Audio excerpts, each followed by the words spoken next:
justamente na solenidade de São José, nós não podíamos estar juntos presencialmente. Aliás, São José tem marcado essa história da nossa pandemia. O ano passado foi a última missa presencial. Depois ficamos meses sem a presença do povo. Esse ano, a mesma coisa. Pertinho de São José, a gente entra novamente nesse período sem as missas presenciais, e assim se deu a Semana Santa. Mas a Deus tudo pertence, tudo está nas mãos dEle. E nós acreditamos, como o Padre meditava com vocês ontem, o perigo existe, o vírus existe, o mal está aí nos rondando. Mas nós temos a certeza que Jesus também está. E Ele é mais forte do que tudo. E Ele já venceu tudo. Se nós nos cuidarmos e confiarmos no Senhor, temos a plena certeza de que o fim de tudo isso será vitória sobre vitória. Hoje estamos honrando mais um 19. Queremos ir com essa devoção até dezembro, olhando para São José, aquele que o Papa Francisco chamou de Pai de coração. E pai de coração é muito mais forte do que pai de sangue. Porque pai de coração é afeto, é conquista, é uma construção, é algo que se enche de expectativa, que vai se moldando e se formando aos poucos. Jesus conquistou São José, e São José se deixou conquistar. Quando hoje o Espírito Santo colocou esse pensamento no meu coração, eu fiquei pensando também em Santo Expedito. Jesus também conquistou Santo Expedito e ele se deixou conquistar.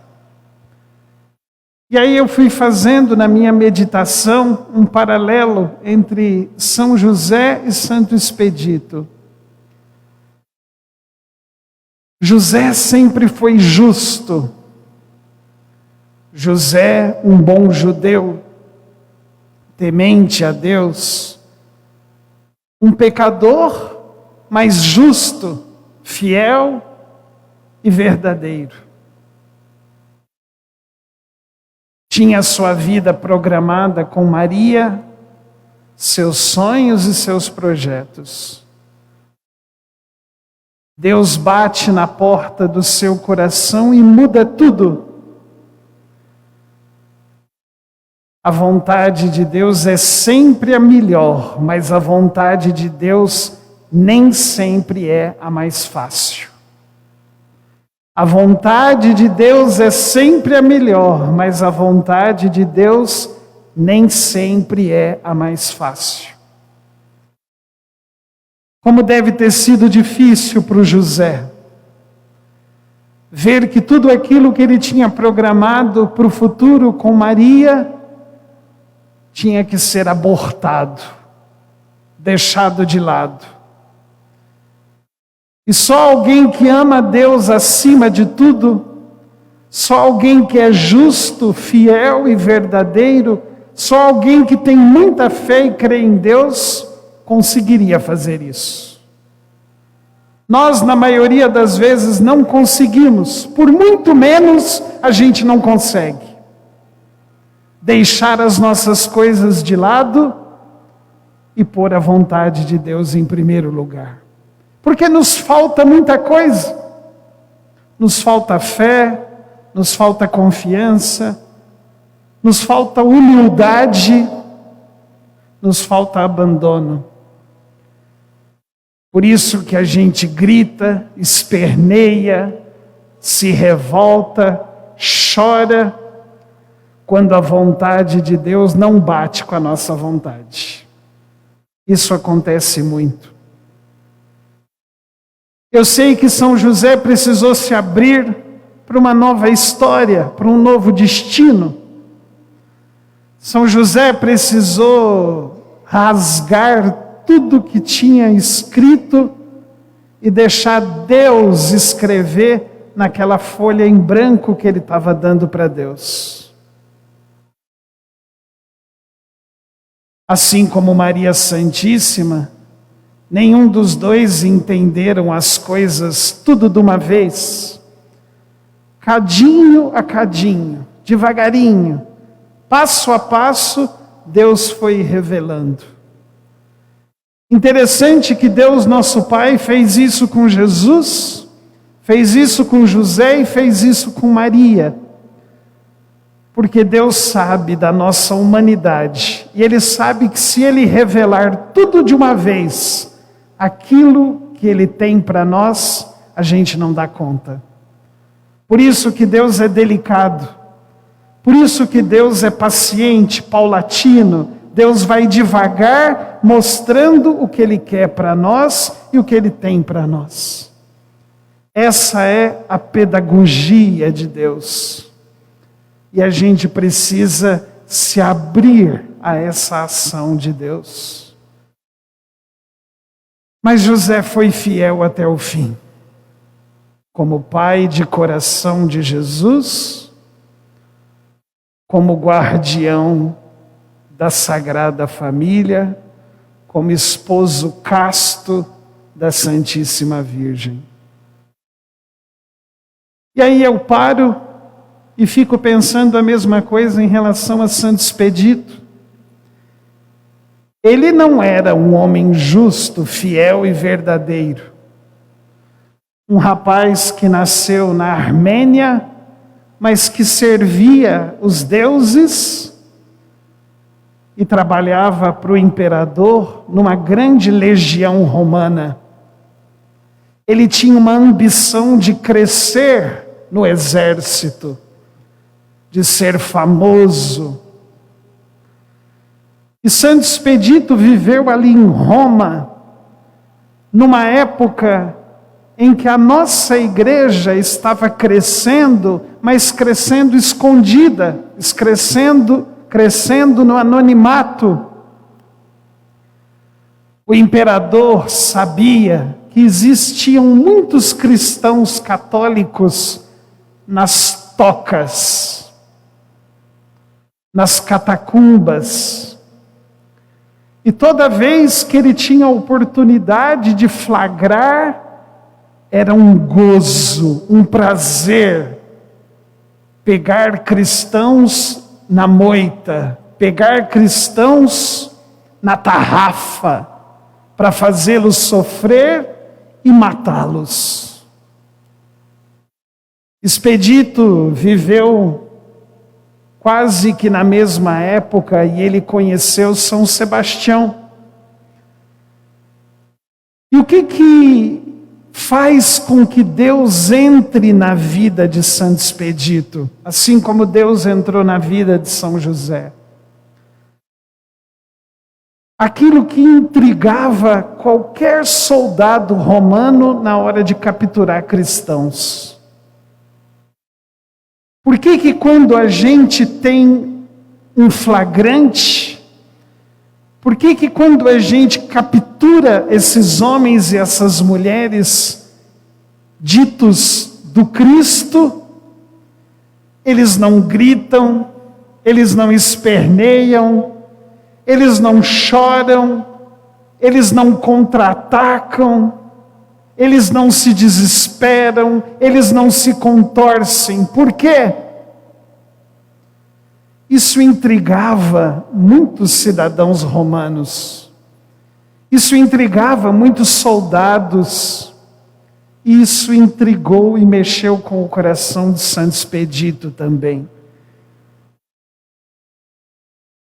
Que num dado momento sentiu que Deus estava se manifestando para ele.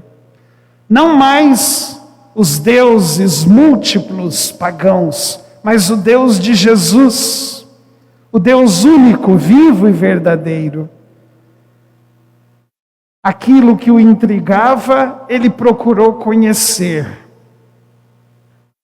Aquilo que mexia com o coração dele e o deixava curioso, ele foi atrás. E aí não teve mais jeito. Ele também se deixou fascinar. Mas diferentemente de José, que se entregou de uma vez por todas e de uma hora para outra,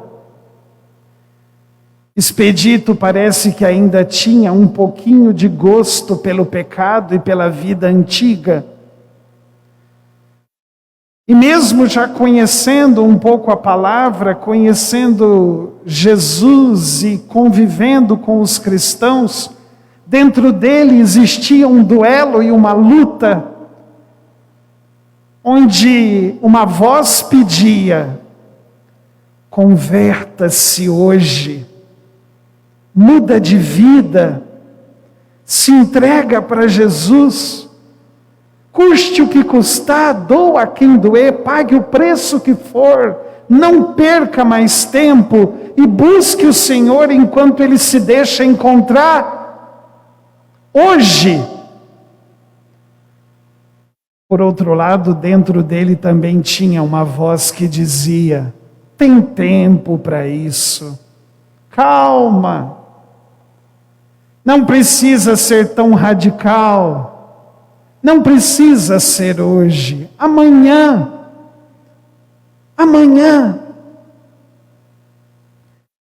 Vocês sabem perfeitamente, como nos ensina o apóstolo Paulo, que dentro de cada um de nós também reina duas forças, duas vozes. A do bem e a do mal. Do Senhor e do inimigo. Da graça e da humanidade. Dentro de nós também existe uma força que nos leva a buscar as coisas do alto, mas também existe uma força que nos faz nos agarrar às coisas desta terra como se elas nunca fossem passar. E um dia, como bem nos mostra ali a imagem de Santo Expedito, ao fazer esse duelo com o inimigo, aparece um corvo, uma ave, e pousa nos pés dele. Era o inimigo personificado. E ele ouviu em latim, o latim que era uma língua falada comumente pelos romanos. Ele ouviu esse corvo pedindo: amanhã, depois, mais tarde, agora não. Nesse momento, ele dá um golpe nessa ave, ele esmaga com o calcanhar a cabeça desse corvo, e ele diz: odie, hoje. E tudo então muda na vida dele, como tudo também mudou na vida de São José. E Santo Expedito começa então um tempo novo e uma vida nova. A ressurreição de Jesus começa a operar na vida dele. E vocês sabem perfeitamente que todas as decisões da nossa vida têm um preço.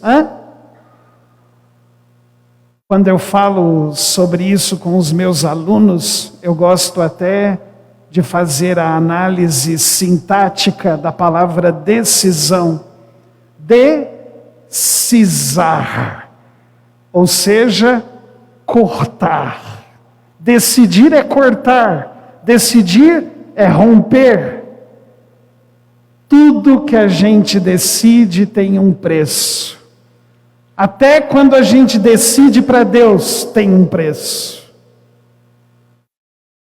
A partir daquele momento, Santo Expedito, como um líder de legião romana, não teve mais medo de se dizer cristão. Ele pede o batismo e ele achava que conseguiria ter ambas as coisas: ser um discípulo de Jesus e continuar servindo o imperador. Não deu. Santo Expedito é perseguido, massacrado, humilhado, e chega um momento crucial, onde ele precisa se decidir novamente, por Jesus, pela igreja e pelo evangelho, ou pelo poder romano. E ele se decide por Jesus. Amor com amor se paga. Se Jesus deu a vida por mim, o que tem eu também dar a vida por Ele e para Ele? Amor com amor se paga. E Santo Expedito, então, ele é decapitado. Tem a sua cabeça cortada e o seu sangue de mártir, ou seja, o seu sangue de testemunha, irriga o chão da nossa Igreja Católica. Por isso que eu gosto tanto daquela frase de Santo Inácio de Antioquia, que eu já falei muitas vezes para vocês. O sangue dos mártires é semente de novos cristãos. Se hoje nós somos cristãos, se hoje nós somos católicos, é porque lá atrás muita gente já morreu por Jesus, pela igreja e pelo evangelho. É por isso que hoje nós brotamos, por isso que nós germinamos, por isso que nós existimos, porque nós somos fruto de pessoas corajosas, valentes, destemidas. Por isso que nas minhas homilias e nas minhas pregações eu sempre digo isso para vocês. Cristão precisa ser valente, cristão precisa ser corajoso, cristão precisa ser guerreiro para fazer jus aos nossos antepassados, que também foram desse jeito. Que a entrada de Deus na vida de José e de Expedito, que a obra que Deus fez na vida de José e de Expedito, que o destino de José e de Expedito tenha muito a ver com as nossas vidas. E impelidos por esses testemunhos, a gente também tenha vontade de ser como eles. Amém.